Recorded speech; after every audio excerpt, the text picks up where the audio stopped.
Oke guys, kita kembali lagi dengan channel The Hound. Kita akan membahas beberapa aksesoris pendukung dalam melengkapi permainan kita dengan menggunakan Nintendo Switch ya, sebagai konsol game hibrida. Banyak sekali aksesoris yang dikeluarkan oleh Nintendo untuk mendukung kenyamanan bermain atau mengupgrade dari portabilitas menjadi konsol gaming di ruang keluarga Anda ya. Jadi salah satunya saat ini saya tunjukkan adalah Pro Controller dari Nintendo Switch original ya. Banyak yang dijual palsunya tapi ini yang original, ini yang versi Euro. Boxnya seperti ini ya, kita review dulu. Boxnya ada di depannya ini Nintendo Switch Pro Controller dengan beberapa bahasa ya, dengan bahasa-bahasa lain istilah-istilahnya. Logo Nintendo Switch, ini Nintendo Euro. Tampilan dari body si Nintendo Switch sendiri. Bawahnya ini adalah sertifikasi, dan ini adalah konten di dalamnya. Itu ada si Nintendo Switch-nya sendiri, ada kabel USB-C nya juga, kemudian ada instruction manual berupa bahasa Inggris, bahasa Euro ya, dan lainnya. Serta ini adalah menunjukkan bahwa ini adalah yang original version ya, bukan tiruan. Oke, coba kita lihat seperti apa di dalamnya. Ini dia, boxnya tebal ya, terasa premium. Kemudian ini ada cover pelindungnya buat si kontrolernya. Oke, ini dia ya kontrolernya. Tapi sebelum itu kita lihat dulu di dalam boxnya ada apa lagi. Oke, manual ya. Ini kalau yang original itu ada manualnya seperti ini. Oke, manual cara penggunaan dari berbagai macam bahasa seperti ini ya, makanya bisa panjang seperti ini. Oke, bahasa Inggris, bahasa Eropa, dan lain-lain ya. Oke, kemudian ya benar, di dalamnya ada satu kabel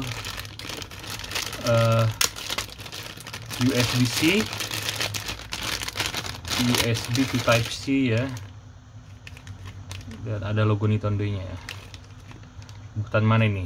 Kali ini buatan made in China kalau ini.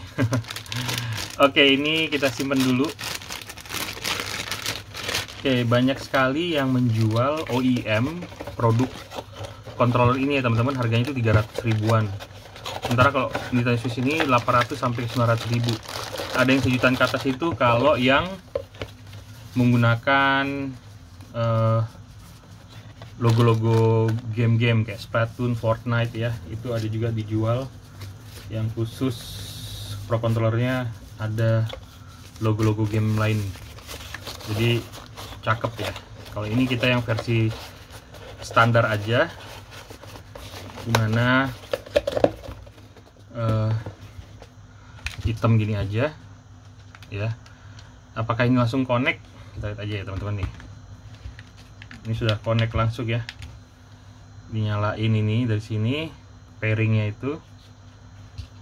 Nanti ke menu controller seperti ini, dia langsung pairing. Oke, controllernya sendiri udah mau habis baterai nih ya. Ini bisa dicas juga kontrolnya pakai charger si Nintendo-nya ya.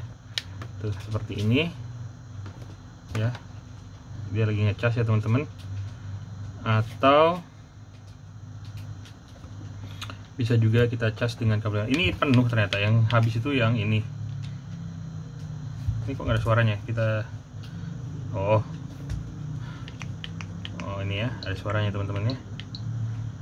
Oke, ini sudah ada beberapa game saya isi. Oke, nanti aja sebelum ke game-game ini kita hanya mau mencoba fungsi dari si controller ini. Jadi kalau teman-teman lihat, ini dia ada kayak transparan gitu ya, bisa ngelihat ke dalam sirkuit-sirkuit di dalamnya ini, versinya ini. Terus gripnya ini nyaman ya, ada apa namanya, ada kayak pori-porinya, ada bagian-bagian kasarnya, dan juga ini juga di belakang Nintendo ya, Nintendo. Dan build-nya bagus ya, kalau yang OEM-nya nggak seperti ini. Di sini bagian tombol ZR, ZL, L dan R ini ada konektivitasnya sama charging. Untuk indikator lampunya juga ada USB-C ya, ini chargingnya. Di sini juga indikator connect sebagai konsol nomor 1, ke konsolnya sebagai player 1 ya. Jadi Nintendo Switch ini bisa connect sampai up to 6 device sebetulnya. 6 device ini controller kalau akan bermain game-game yang mendukung permainan 1 sampai 6 player kayak Nintendo One to Switch sama Just Dance ya. Dan juga kontrolernya bisa dirubah tergantung jenis gamenya.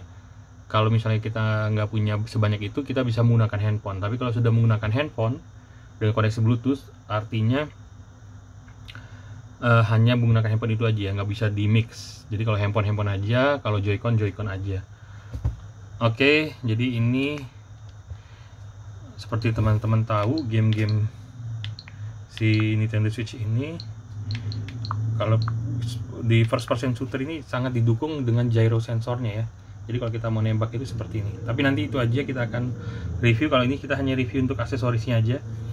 Oke, aksesoris pertama sudah kita review. Ini sangat berguna kalau teman-teman akan menggunakan ini koneksi ke TV langsung ya, dan bermain game-game berat. Nah, ada opsi lain teman-teman. Kalau mau beli yang itu kemahalan, ini nih. Saya udah beli ini yang Dolby versionnya. Ini hanya 250 ke 300 ya. Ini 250 ribuan, 250 apa 200 ribu ini malah. Ini juga nih langsung connect ya, kebaca. Bisa digunakan langsung dipakai. Ya, ini juga sangat baik untuk digunakan bermain game ya. Ini juga ada gyro sensornya juga dan sudah bisa connect Amiibo. Oke guys, kemudian ada Amiibo dan juga saya juga ada dapat ini stand alone buat si Nintendo Switch. Ini saya dapatkan free dari penjualnya. Jadi si Nintendo Switch ini di beberapa game tertentu yang support dengan Amiibo ini bisa kita tempelkan seperti ini ya di Joy-Con, atau seperti ini di controller Pro-nya. Yang ini juga yang third party ini juga mendukung ya. Jadi kalau kita tempelkan seperti ini pada game-game tertentu akan mengaktifkan bonus atau hadiah ya untuk game-game tersebut. Kalau saya coba waktu itu di Legend of Zelda Breath of the Wild, dia mengirimkan, begitu saya konekkan, mengirimkan bonus food untuk si Link. Nah, untuk si standalone sendiri sini sih sebetulnya memang si Switch sudah punya ya, tapi ini punya kemiringan tertentu ya. Kita cabut dulu ya. Ini kelemahannya, nggak bisa sambil di charge ya kalau seperti ini.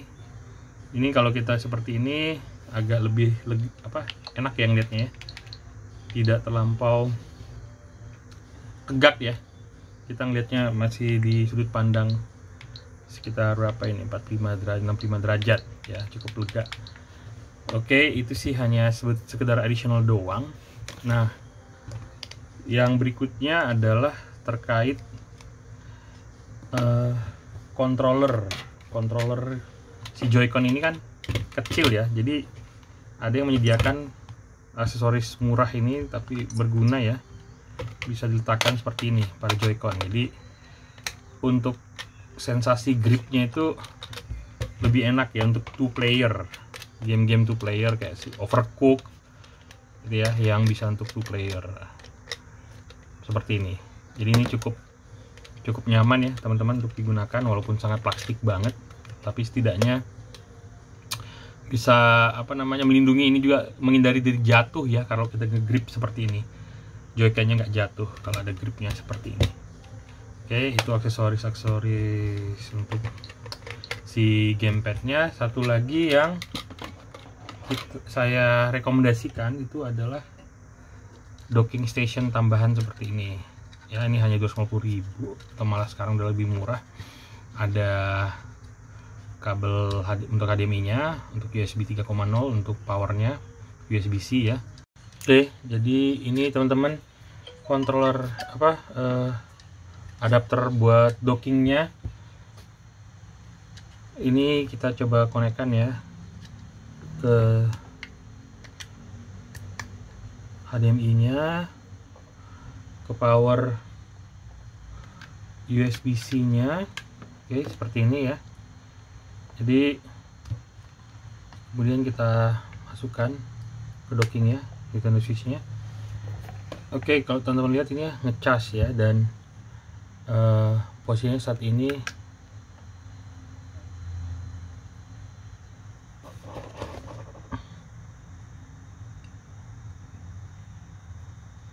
kita nyalain dulu ya. Oke, sudah nyala ya, jadi dia bisa ngecas, dan ini posisinya sedang berada di Nintendo Switch nya ya. Ini kontrol kita nyalain juga dulu. Nah, ini ya, berfungsi ya. Nah, kalau kita tekan ini, tombolnya jadi hijau, ini nanti dia akan connect ke TV. Nih, kalau udah hijau gini ya, dia mati. Kemudian dia akan connect ke TV. Ini sudah connect ke TV sekarang. Bisa teman-teman lihat. Maaf ya, saya arahkan kameranya aja ya. Jadi ini sekarang dia sudah connect ke TV ya teman-teman. Seperti ini posisinya. Ke TV ini yang nyala sekarang. Oke, maaf. Di posisi ke TV-nya seperti ini ya. Ini saya connect dengan gunakan Pro Controller-nya. Ini Nintendo Switch Online ya. Jadi kalau mau main game-game online, kita sudah harus punya akun online-nya berlangganan selama sebulan, 2 bulan, setahun. Nih masih mahal ya dibandingin sama konsol yang lain. Oke, kita coba buka eShop ya. Seperti ini.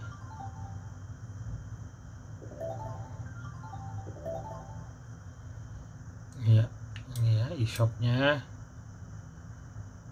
Ini tempat belanja game digital nih, lagi banyak diskon nih. Banyak game-game indie ya. Belum lagi game-game AAA nya.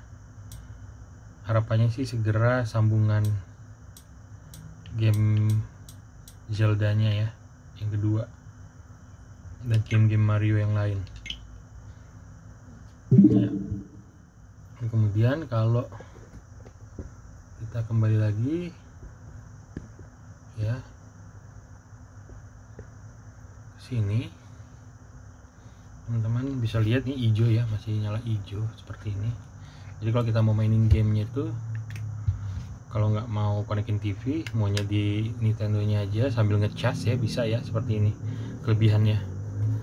Nih ya, kita hanya mau mainin di sini aja pakai controller ini, seperti ini ya teman-teman. Apa game apa yang mau kita mainkan?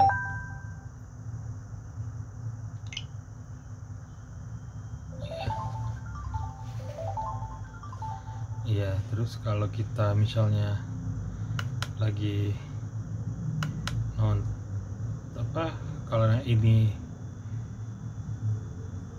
dock cadangannya, misalnya keluarga kita mau nonton, kita tinggal cabut aja ya, seperti ini, dan ya nggak terganggu ya. Kita bisa lanjutkan untuk bermain di model portable-nya atau tabletnya ini, seperti ini ya. Demikian teman-teman, sedikit review beberapa aksesoris yang mungkin berguna buat Nintendo Switch-nya teman-teman. Harga-harganya ya bervariasi ya, dari third party sama first party itu memang sangat jauh beda ya, tapi ini tinggal teman-teman menyesuaikan kebutuhannya teman-teman aja. Terima kasih telah menonton channel saya ini. Sampai ketemu lagi di review ataupun let's play game-game berikutnya. Jangan lupa untuk subscribe, like, share, komen, atau berikan saran untuk mendukung channel saya ini. Terima kasih, sampai ketemu lagi. Ciao.